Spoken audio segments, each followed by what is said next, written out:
ವಿಚಾರ ಬಗ್ಗೆ ವಿಧಾನಸಭೆಯಲ್ಲಿ ಚರ್ಚೆ ಮಾಡಲಿಲ್ಲ ಅಂತ ಹೇಳಿದ್ರೆ ನಾಳೆ ವಿಧಾನಸೌಧದ ಮುಂದೆ ಬಂದು ನಿಮ್ಮ ಮರ್ಯಾದೆಯನ್ನು ನಾವು ತೆಗಿತೀವಿ ಅಂತ ಹೇಳಿ ಕನಿಷ್ಠ ಪಕ್ಷ ರಿಜ್ವಾನ್ ಅರ್ಷದ್ ಮತ್ತು ಜಮೀರ್ ಅಹಮದ್ ಮತ್ತು ನಸೀರ್ ಅಹಮದ್ MLC 3 ಜನರಾದ್ರೂ ಮಾತಾಡಿದ್ದಾರೆ ವಿಧಾನಸಭೆಯಲ್ಲಿ ಯಾವತ್ತು ವಿಚಾರದ ಬಗ್ಗೆ ಮಾತಾಡಿದ್ದಾರೆ.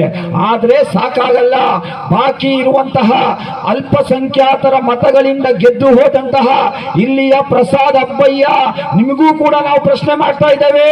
ನಿಮ್ಮನ್ನ ಇಲ್ಲಿ ಗೆಲ್ಲಿಸಿರುವಂತದ್ದು ಇಲ್ಲಿಯ ದಲಿತರು ಮತ್ತು ಅಲ್ಪಸಂಖ್ಯಾತರು ವೋಟ್ ಪಡಿಬೇಕಾದ್ರೆ ನೀವೇನ್ ಭರವಸೆ ಕೊಟ್ಟಿದ್ರಿ, ಆ ಭರವಸೆಗಳನ್ನ ಈಡೇರಿಸಲಿಕ್ಕೆ ವಿಧಾನಸಭೆಯಲ್ಲಿ ಧ್ವನಿ ಎತ್ತಿ. ಒಂದು ವೇಳೆ ನೀವು ಅಲ್ಪಸಂಖ್ಯಾತರ ದಲಿತರ ಬಗ್ಗೆ ಮಾತಾಡಿದ್ರೆ ಮತ್ತೆ ಚುನಾವಣೆ ಬಂದಾಗ ನೀವು ಮತ ಕೇಳಬಹುದು. ಒಂದು ವೇಳೆ ಈ ಚಳಿಗಾಲದ ಅಧಿವೇಶನದಲ್ಲಿ ನೀವು ಇವರ ಬಗ್ಗೆ ಮಾತಾಡಲಿಲ್ಲ ಅಂತ ಹೇಳಿದ್ರೆ ಯಾವ ಮಖವನ್ನ ಹೊತ್ಕೊಂಡು ಮತ್ತೆ ಮತವನ್ನ ಕೇಳಲಿಕ್ಕೆ ಬರ್ತೀರಾ?